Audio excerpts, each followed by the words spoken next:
साई राम। मैं हूं श्रुति और साई की फुलवारी चैनल में आप सबका स्वागत करती हूं। बाबा की लीलाएं अपरंपार होती हैं। बाबा अपने भक्तों को ऐसे अनुभव कराते हैं कि जो दिल को स्पर्श कर जाते हैं और बड़ा ही सुकून देते हैं। ऐसा ही एक अनुभव है पूजा जी का, जो कि गाजियाबाद से हैं।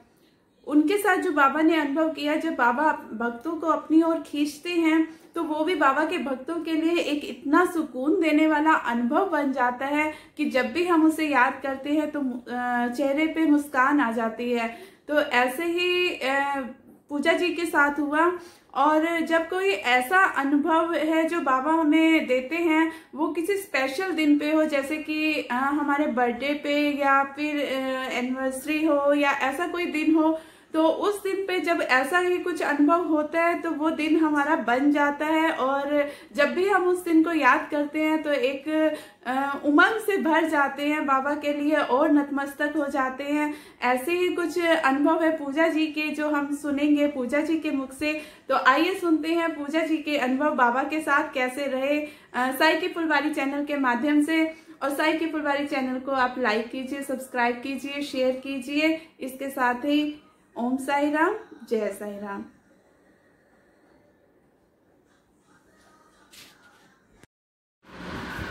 ओम साई राम। मैं पूजा पोखरियाल गाजियाबाद से अपने साथ हुए एक बाबा जी के बहुत ही सुंदर चमत्कार को सभी के साथ शेयर करना चाहती हूँ। बाबा जी को देखा तो मैंने 2011 में था, बट बाबा जी ने जब से मुझे अपनाया है, वो अपनाया है उन्होंने मुझे 2015 से। जब से मैंने फ़ील किया है कि वो मेरे साथ ही हैं। तो हुआ कुछ यूँ कि 2015 से मेरा बाबा जी के मंदिर में आना जाना शुरू हुआ। जहाँ भी बाबा जी का मंदिर हो, चाहे वो हमारे घर के पास वाले मंदिर हो, इंदिरापुरम हो, लोधी रोड हो, मेरा आना जाना शुरू हुआ। जब भी मैं परेशान हूँ या मेरी लाइफ में कुछ भी अच्छा हो तो मैं वहाँ उनके मंदिर में जाके मत्था टेक के आती हूँ। तब हुआ यूँ कि मैंने शिरडी के बारे में सुना था कि लाइक बाबा जी का शिरडी है, वहाँ पे ये होता है, वहाँ पे वो होता है। तो मेरे अंदर से भी इच्छा हुई कि यार मुझे भी शिरडी जाना चाहिए। बट शिरडी कैसे जाऊँ, क्योंकि पेरेंट्स तो अकेला जाने नहीं देते और पेरेंट्स शिरडी जाना नहीं चाहते। तो बस यही बाबा जी से मांगती थी कि बाबा जी एक बार मुझे भी शिरडी बुला लो, एक बार मुझे भी दर्शन करा दो। तो एक बार ऐसे ही हुआ कि मेरे कुछ फैमिली मेम्बर्स और मेरे फ्रेंड्स शिरडी होके आ गए और मैं ही नहीं जा पाई। तो मैं 2015 से सोच रही थी और अब 2019 आ चुका था कि मैं शिरडी नहीं जा पाई। तो मैंने बाबा जी से फ़ाइट ही कर ली कि बाबा जी ऐसा क्या है, मेरी भक्ति में ऐसी क्या कमी है कि जो आप मुझे शिरडी नहीं बुला रहे हो। और जो लोग आपको मानते भी नहीं हैं या जो लोग आपको सिर्फ नाम से जानते हैं, जो लोग आपकी पूजा भी नहीं करते हैं, आप उनको शिरडी बुला रहे हो। ये मुझे तब समझ नहीं आया था जब तक मैं बाबा जी की साईं चरित्रा नहीं पढ़ी थी कि वो लोगों को क्यों बुलाते हैं वहाँ पे। तो बस ऐसे ही एक्सपीरियंस रहा कि मेरे जन्मदिन वाले दिन 11 जुलाई सुबह 5 बजे मैं अपने भाई अरुण के साथ लोधी रोड मंदिर में गई। तो वहाँ पे बाबा जी की आरती स्टार्ट हुई थी और हम लोग वहाँ पे आरती में थे, आरती कर रहे थे। मैं बाबा जी की तरफ देखूँ, मेरा बर्थडे था, मुझे बड़ी खुशी हो रही थी कि अपने दिन की शुरुआत में बाबा जी के मंदिर से कर रही हूँ। तो बाबा जी की तरफ निहार रही थी, बाबा जी मुस्कुरा रहे थे। उसके बाद बाबा जी का स्नान शुरू हुआ। तो स्नान जब शुरू होता है तो सब लोगों को बैठने के लिए बोल दिया जाता है और 15 मिनट इस स्नान टाइम में लगता है। तो मैं भी स्नान टाइम शुरू हुआ तो बाबा जी के आगे हम लोग बैठ गए, मी एंड माई ब्रदर। तो थोड़ी देर में क्या होता है कि मैं बाबा जी की तरफ देख के क्वेश्चन ही कर रही थी कि बाबा जी मेरा बर्थडे है, मेरा बर्थडे गिफ्ट नहीं दिया, मेरे को शिरडी नहीं बुलाया। मेरी लाइफ में कुछ एक प्रॉब्लम्स भी चल रही थी जिनको मैं बाबा जी की तरफ देख के बोल रही थी बाबा जी कब ख़त्म होगी। ये सोच ही रही थी, ये सवाल ही कर रही थी कि इतने में पीछे से एक लेडी की आवाज़ आती है जिनका नाम है शालिनी गोइंका, कि आप कभी शिरडी गए हो। और जैसे ही मैंने ये सुना आप कभी शिरडी गए हो, मैंने उनको पीछे पलट के देखा तो उन्होंने मुझसे पूछा कि आप कभी शिरडी गए हो। मैंने कहा नहीं दी, मैं आज तक तो शिरडी नहीं गई हूँ, बट मैं शिरडी जाना चाहती हूँ। सॉरी, मैं उस टाइम उनको मैम बोला करती थी। तो उन्होंने मुझे बोला मैं तो बहुत बार शिरडी गई हूँ। जैसे ही उन्होंने मुझे ये बोला मैं पूरा पलट के उनकी तरफ बैठ गई। अब मैं उनसे पूछने लगी शिरडी में क्या है, आप कैसे जाते हो, प्लीज़ आप नेक्स्ट टाइम जब जाओ तो मुझे भी बताना।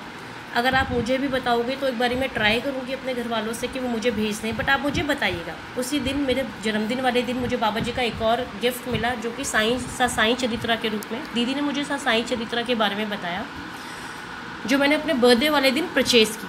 उन्होंने बोला कि आप इसको पढ़ो, बाबा जी के बारे में और जानो, और जब भी मैं शिरडी जाऊँगी तो आपको ज़रूर बुलाऊँगी। हम दर्शन करके बाहर आ ही रहे थे कि मैंने साईं चरित्रा शॉप से ली थी कि पीछे से फिर उन्हें दी की आवाज़ आती है कि पूजा ये लो मेरा कार्ड, आपको कोई भी चीज़ की ज़रूरत हो या आप मुझे इसी नंबर पे मिस कॉल कर दीजिएगा, जब हम शिरडी जाएँ तो हम लोग आपको बुला लेंगे क्योंकि हम फैमिली में जाते हैं। ऐसे ओके दी। फिर उन्होंने मुझे साईं चरित्रा भी ऑफ़र किया कि आप मत, तो मैं आपको घर से दे दूँगी। तो मैंने उनको बोला नहीं दी, अब तो मैं ले चुकी हूँ, कोई बात नहीं, मैं इसी को पढ़ लूँगी। She said okay. वो अपने घर चली गई, मैं अपने घर चली गई। 11 जुलाई से ये सिलसिला शुरू हुआ कि बाबा जी ने मुझे बहुत ही अजीज़, जो मेरे दिल के सबसे करीब है, मेरी शालिनी दी, वो रिश्ता भी मुझे गिफ्ट किया, जो कि मतलब बाबा जी की ही तरह मेरी केयर करती हैं आज तक। वो सिर्फ मुझे उस दिन शिरडी जाना ही गिफ्ट नहीं मिला, शिरडी वो साईं चरित्र का मिलना, शालिनी दी का मिलना, ये सब उन्हीं का चमत्कार था जो मेरे बर्थडे पे बाबा जी ने मुझे देने के लिए प्लान किया हुआ था। अब तब से शुरू हुए हमारे मैसेजेस में, उनको ओम साई राम लिख के भेजूँ, वो मुझे सामने से लिख के भेजें, मैं उनको भेजूँ। जुलाई चला गया, अगस्त चला गया, सितंबर आया और सितंबर में दी अचानक से शिरडी पहुंच गई। अब दी का मुझे वहाँ से कॉल आता है कि पूजा मैं शिरडी में हूँ। आई वॉज शॉक्ड कि दी आपने मुझे क्यों नहीं बताया। तो दी ने बोला मेरे को एजेंसी अपनी फ्रेंड के साथ जाना पड़ा इसलिए नहीं बता पाई, बट नेक्स्ट टाइम मैं आपको ज़रूर बताऊँगी। तो उन्होंने मुझे वहाँ से खंडोबा जी के मंदिर के दर्शन कराए, जहाँ पे कि बाबा जी को पहली बार साईं के नाम से पुकारा गया था। तो जब मैंने वो दर्शन किए वीडियो कॉल पे बाहर से, तो मेरे को एक पॉजिटिव साइन आया, मेरे दिल से आवाज़ आ रही थी कि बाबा जी ने तो मुझे बुला ही लिया, बुला चुके हैं, यानी मेरा जाना फिक्स है। उस दिन मुझे समझ आ गया था। उसके बाद उनका वहाँ से आना, मेरे लिए प्रसाद लाना। जब मैं उनके बाद उनके घर गई हूँ, शालिनी दी के घर गई हूँ, तो पहली बार प्रसाद लेने ही गई हूँ बाबा जी से। कहते हैं ना, जो रिश्ता साईं से जुड़ा हो वो रिश्ता सबसे अनमोल और सबसे स्पेशल होता है, जो कि कोई नहीं तोड़ सकता। तो बस वो मेरे लिए वही रिश्ता है कि मैं उनके घर जो मेरा जाना था वो सिर्फ मिलना जाना नहीं था, बाबा जी का प्रसाद लेने जाना था। मैंने बाबा जी का प्रसाद लिया और मैं अपने घर आई। घर आके फिर मेरा उनसे आना जाना शुरू हुआ, उनसे बात करना शुरू हुआ। मैंने बाबा जी की पालकीज़ में जाना शुरू किया। जो मेरे अंदर बहुत नेगेटिविटी थी चीज़ों को लेके, वो थोड़ा ठीक होने लगी। पालकी में जाके बाबा जी के भजन गाना, बाबा जी को मंदिर से लेके घरों में जाना, घरों से मंदिर में आना। एक दिन फिर मैं ऑफिस में बैठी हुई तो मुझे अचानक से कॉल आया कि पूजा हम शिरडी जा रहे हैं, अपना आप आधार कार्ड भेजो और हम टिकट्स बुक करा रहे हैं। आई वॉज़ हैप्पी और मैंने अपना उनको आधार कार्ड भेज दिया।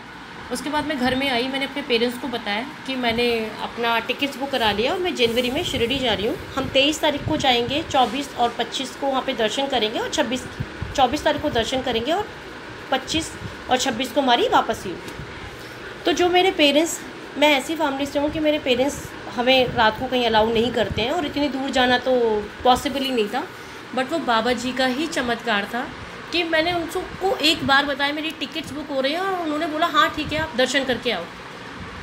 किसी ने कोई ऑब्जेक्शन ही नहीं किया। जो इस बात पे ऑब्जेक्शन करते हैं कि आप ऑफिस की पार्टी में लेट नाइट नहीं जा सकते हो, जो इस बात पे ऑब्जेक्शन करते हैं कि आप शादी में रात को नहीं रुक सकते हो, उन्होंने मुझे 3 दिन बाहर जाने के लिए कोई ऑब्जेक्शन नहीं किया। तो ये सिर्फ और सिर्फ बाबा जी का चमत्कार ही था कि जो उन्होंने उनके माइंड को ऐसे सेट कर दिया कि वो लोग सामने से मेरी तैयारियों में मेरी मदद कराने लगे। इनफैक्ट नेक्स्ट डे जब मैं जा रही थी मंदिर, तो मेरे पापा मुझे छोड़ने आए ओला तक, और पापा ने बोला आराम से जाना और आराम से आना। मैं वहाँ से दी के घर गई, हम वहाँ से एयरपोर्ट गए, फाइनली हम शिरडी पहुँच गए। आई एम वेरी लकी कि जिस दिन हम शिरडी पहुँचे उस दिन हमने बाबा जी की पालकी भी देखी। थर्सडे का दिन था जैन में, और हमने बाबा जी की पालकी देखी, सुबह दर्शन किए। दूसरा, जब मैं शिरडी जा रही थी तो रास्ते में मैं बाबा जी से यही बोल रही थी कि बाबा जी प्लीज़ कुछ ऐसा कर देना कि मुझे फील हो जाए कि मेरा यहाँ आना सफल हो गया, आपने मेरा आना, हालांकि बुलाया उन्होंने ही था मुझे, लेकिन फिर भी एक होता है ना कि हम लोग इंसान हैं तो हमारा लालच ख़त्म नहीं होता। तो वही लालच मेरे मन में आया कि बाबा जी मुझे फ़ील करा देना कि आपने एक्सेप्ट किया है मेरा वहाँ आना, बस।